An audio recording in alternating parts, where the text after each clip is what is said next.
Hello friends, welcome to Defence Matrix. तो आज बात करने के लिए बहुत कुछ है। शुरुआत करेंगे ब्रह्मोस मिसाइल के टेस्ट से। तो एयर लॉन्च्ड ब्रह्मोस मिसाइल का टेस्ट किया गया है Su-30 MKI से आज करीबन 10:30 बजे सुबह। तो ये जो टेस्ट है इसे चंदीपुर रेंज से किया गया था। इसे एक सक्सेस बताया जा रहा है और इस टेस्ट के बाद से जो सीरियल प्रोडक्शन है इंडियन एयरफोर्स के लिए उसे चालू कर दिया जाएगा। तो ये जो एयर लॉन्च्ड वर्जन है इसकी रेंज करीबन 400 किलोमीटर तक बताई जाती है, पर इसके बारे में डिटेल नहीं है कि ये फुल रेंज टेस्ट था कि नहीं था। तो इसके मेजर कंपोनेंट्स जो हैं वो मेड इन इंडिया है, जिसमें रैमजेट इंजन के पार्ट्स हो गए, non metallic air frame sections हो गए, जिसमें रैमजेट फ्यूल टैंक हो गया, न्यूमेटिक फ्यूल सप्लाई सिस्टम्स वगैरह हो गए। ये सब इंडिया में ही बनते हैं। तो इस एयर लॉन्च्ड वर्जन का ये इसी साल दूसरा टेस्ट था। पहला जो है वो जुलाई 2021 में किया गया था। तो ये हो गई पहली न्यूज़। दूसरी जो इम्पोर्टेंट न्यूज़ है वो उत्तम AESA रडार को लेकर है। तो हिंदुस्तान टाइम्स द्वारा ये रिपोर्ट पब्लिश करी गई है कि इस महीने के अंत तक इंडियन एयरफोर्स डेमोन्स्ट्रेट करेगी उत्तम AESA रडार की कैपेबिलिटी को, जिसके बाद इंडिया उन चुनिंदा कंट्रियों में आ जाएंगी जिनने खुद से ही AESA रडार की टेक्नोलॉजी को डेवलप किया है।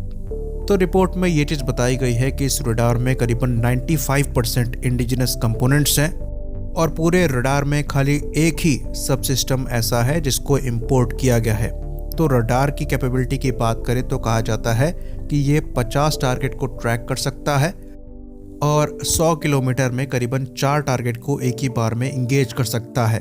यहाँ पर RCS की बात नहीं करी गई है, पर ये मिनिमम RCS के लिए होगा। ज़्यादा RCS के लिए यहाँ पर रेंज थोड़ी ज़्यादा होगी। साथ में ये बात भी रिपोर्ट करी गई कि शुरुआत के जो 16 तेजस मार्क 1A होंगे उनमें इजरायली ELM 2052 रडार होगा और बाकियों में उत्तम रडार लगकर आएगा।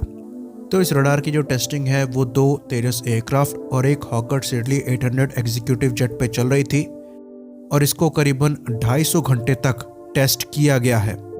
फर्दर रिपोर्ट में ये बात भी क्लियर करी गई है कि इस रडार के जो वर्जन्स हैं वो अपग्रेडेड Su-30 MKI में लगाए जाएंगे, जैसा कि हम बात पहले से ही कर रहे थे। साथ ही साथ आमका में भी लगेंगे और यहाँ तक कि जो नेवी के MiG-29K फाइटर्स हैं उनमें भी लगाए जाएंगे।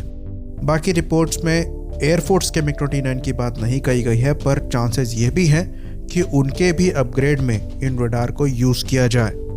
तो एक बार टेक्नोलॉजी डेवलप हो जाती है फिर उसमें मॉडिफिकेशन होता रहता है। जैसा कि हम जानते हैं तेजस मार्क 2 में भी उत्तम का वेरिएंट लगना है, जो कि कम जगह में ही ज़्यादा TR मॉड्यूल्स के साथ होगा और ज़्यादा रेंज के साथ आएगा। फ्यूचर में गैलियम नाइट्राइड बेस्ड सेमीकंडक्टर को यूज़ करते हुए इस रडार को और भी ज़्यादा एफिशिएंट बनाया जा सकता है, जिसको हम आमका में देख सकते हैं। साथ ही साथ Su-30 MKI के लिए भी ज़्यादा TR मॉड्यूल्स और ज़्यादा पावरफुल रडार को डेवलप किया जा सकता है। तो ये शुरुआत है, लेकिन एक बात जो हमारी समझ के परे है वो ये है कि अगर आपका रडार 250 घंटे पहले ही टेस्ट हो चुका है, एयरफोर्स को डेमोन्स्ट्रेट कर भी दिया जाएगा, तो 2024 में इंडक्ट होने वाले तेजस मार्क 1A में ILTA 2052 रडार को क्यों यूज़ किया जा रहा है उत्तम के बजाय? क्योंकि अभी भी आपके पास लगभग 3 साल का समय है।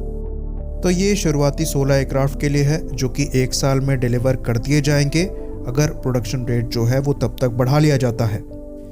यानी कि 2025 से जो बैच आएगा उसमें उत्तम AESA रडार होगा।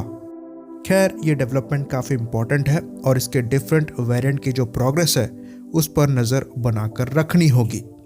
अगली इम्पोर्टेंट रिपोर्ट की बात करें तो कल DRDO द्वारा vertical launch short range surface to air missile का टेस्ट किया गया चंदीपुर रेंज पे।